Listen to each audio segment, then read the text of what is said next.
almost don't need a sermon this morning. So that was a wonderful story, and I particularly enjoyed some of the metaphors that came up during it.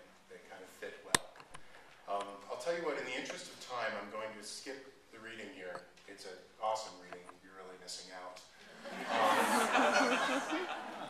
But you can turn it into an opportunity for self-reflection, if you so choose, by going to the Unitarian Universalist Association website, searching on the word belonging, finding the UUA Commission on Appraisal document from 2001. The Commission on Appraisal is a group of people who spend years studying subjects that influence our denomination. And from 1997 to 2001, they studied membership and belonging in communities. And in the conclusions of that report on pages 103 to 104, there are some particularly interesting and insightful theological musings and thoughts about membership that I'm not going to share with you this morning.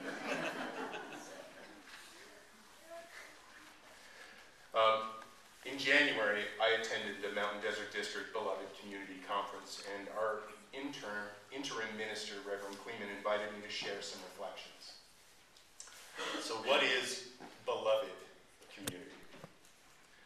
Beloved means greatly loved, dear to the heart. That's easy enough. I find community a little more difficult to define. I find it escapes easy definition.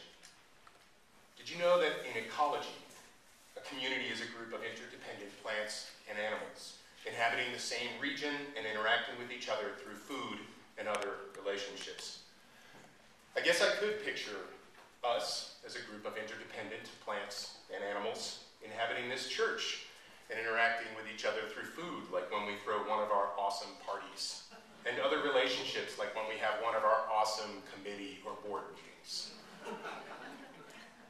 But I think beloved community sounds like something more.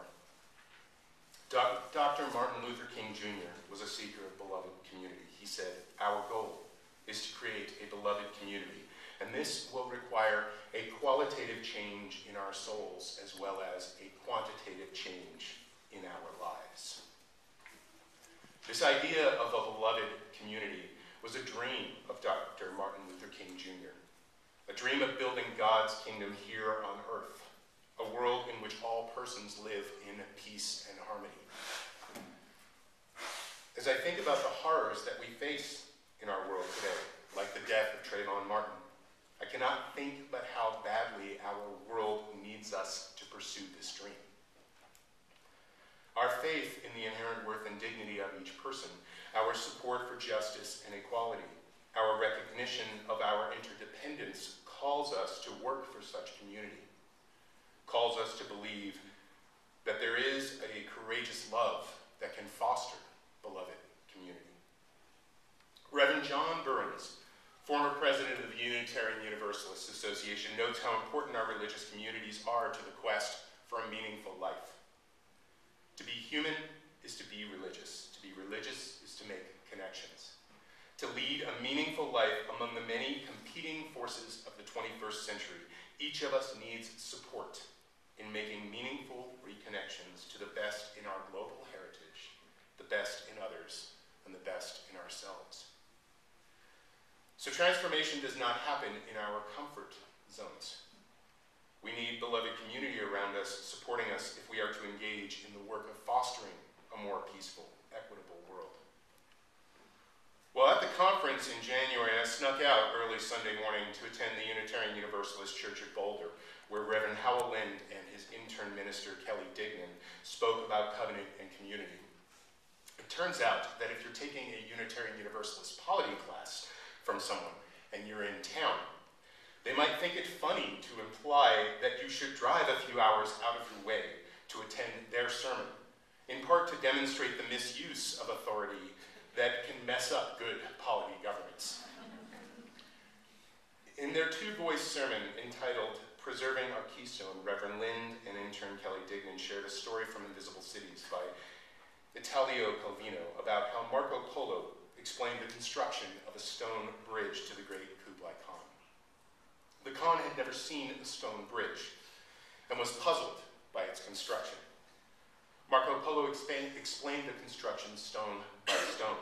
The Khan listened with great interest, but at the end asked with some bafflement, yes, but where is the stone that supports the bridge? Marco Polo responded, the bridge is not supported by one stone or another, but by the line of the arch that they form. After a moment of reflection, Kublai Khan asked, why do you speak to me of stones? When it is only the arch that matters in the support of the bridge. And Marco Polo responded, without each stone, there is no arch and no bridge. Each of us individuals in religious community are like the stones of the bridge. Diverse, multifaceted, maybe a little rough around the edges. But when fit together, we can build and sustain that bridge. We can play our part in forming the arch, holding it, uplifting it. Though as Dr. King said, this will require a qualitative change in our souls, as well as a quantitative change in our lives. We have listened to reflections from our own members in this pulpit this year, heard stories of transformation, listened to how this community helped people as they change, help them. Janice Reese, the space to explore her ever-changing spirituality. Julie Vesley, the support and perspective to explore a new career in chaplaincy. Or Jan Vanderhoff, a place not to find God. Make no mistake, beloved communities transform lives, even save them. And our Unitarian Universalist faith helps foster such community. This is a vast and important, powerful mission of faith that calls us to stand together. One bridge of hope in a world where we still kill one another over race, appearance, origin, or even creed. As Dr. King said, injustice anywhere is a threat to justice everywhere. We are caught in an inescapable network of mutuality, tied in a single garment of destiny. Whatever affects one directly affects all indirectly. So we should seek opportunities to take social action for justice in the world. We also are called to exercise our power to build beloved community together wherever we are. Beloved community is shaped, molded, and sustained by the choices we make, by the way we behave, the way we live our values and principles every day, no matter where we are or what surrounds us. At the Beloved Community Conference, I heard 3 personal practices we can use to build and sustain beloved community. Restorative justice, companioning, and covenant. Now, I could probably speak all morning about each one of these practices. In fact, I hope you're comfortable in those hard blue plastic chairs. This could take a while. Get comfortable, stretch it. Now, all right, maybe I'll just sum up. Practice 1, restorative justice. I first heard the term restorative justice from Jan Christensen at the Beloved Community Conference. Restorative justice is a paradigm shift that emerges from liberation and process theology. It comes from a lens of love and freedom. Restorative justice calls us to heal instead of punish. We all know something about restorative justice. We practice it to some degree with those whom we love the most, where we seek to sustain our relationships even in the face of hurt. When we are wounded by parents, by siblings, by spouses, by partners, or loved ones, anywhere where the relationship is more important to us than the hurt, we practice restorative instead of retributive justice. If you think about the approach that you take in those circumstances, when the relationship is more important than the hurt, would you seek retribution, recompensation, or restoration and reparation, healing? Restorative justice calls us to ask the questions, where are the wounds? What do we have to do to heal them? And who is responsible for that healing? Restorative justice is about restoring and maintaining relationships instead of punishing wrongs. If we listen to Dr. King, remembering our faith in our own interconnectivity, we might come to the radical conclusion that our relationships are always paramount in importance. Practice 2, companioning. When we bear witness to another's suffering or joy, without trying to fix, manage, or interpret it, we provide a profound companionship. The Unitarian Universalist Church of Boulder formed a new social justice circle, one focused on sitting with people, listening to their stories, bearing witness to their lives instead of fixing their problems. The practice has had a deep impact on the members of that small group ministry, an impact that is spreading through their congregation because it models a way of caring without overpowering. So one particular story that illustrates this comes to mind and stands out because of its simplicity. There was an older immigrant woman who had trouble getting groceries. She had no car and could only carry 2 small bags of food on the bus, enough for a couple of days. For weeks, people in the UU's Church of Boulder tried to figure out how to solve her problem. They organized rides to the store, they coordinated schedules, they tried to figure out how they could keep this work up a long time, maybe a committee to drive to the grocery store. Eventually, someone just sat with her and listened.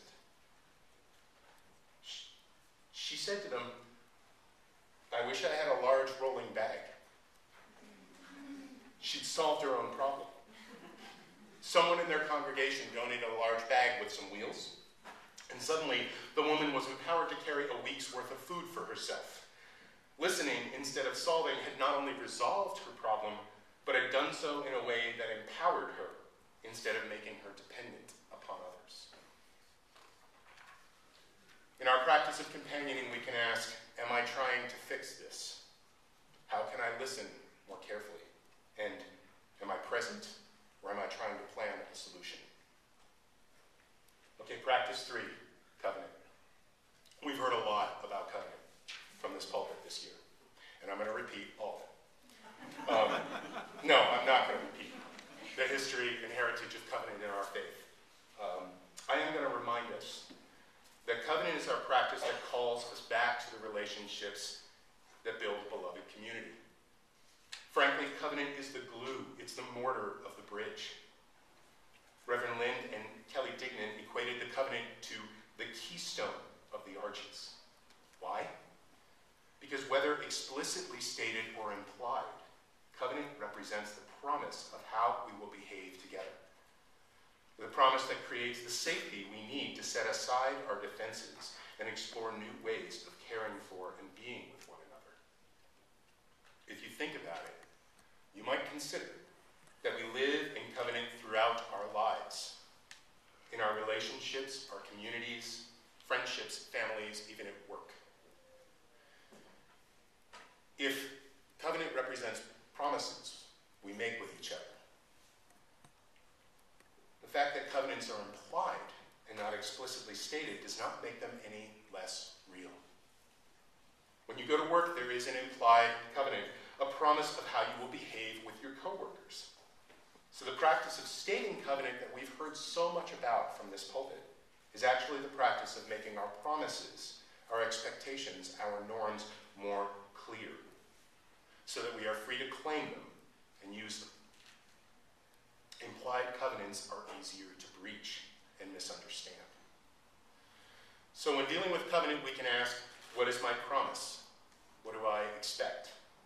How can I articulate my promise and those expectations? And can I return to that promise when it's strained? So each of these practices help build the bridge of beloved community. The covenant calling us back when it's difficult, like mortar. Companioning, which calls us to bear witness to each other's stories without trying to fix our problems. Validating. Restorative justice, which seeks resolution in love and appreciation instead of punishment and repayment. There are countless other ways we can fulfill our mission of building beloved community. Beloved community that calls us each to our own transformation, sustains our values and principles, and bridges out into the greater world to preach a message of love and equality instead of distrust and hate. Such work is part of sustaining our commitment to the worth and dignity of every person, to equity and interconnectedness of one another through action. If we take the words of Dr. King literally, injustice anywhere is a threat to justice everywhere. We might come to the radical conclusion that we have the power to challenge threats to injustice anywhere. Perhaps we can demonstrate this power of courageous love in every relationship, every community, calling each one to a more beloved existence. As Edward Everett Hale, renowned Unitarian minister, said, "I am only one, but still I am one. I cannot do everything, but still I can do something. And because I cannot do everything, I will not refuse to do the something I can do." So each time we foster restoration, companion instead of control or fix, every time we seek clear covenant instead of implied expectations, we set one small stone towards our bridge to a world that desperately needs more beloved.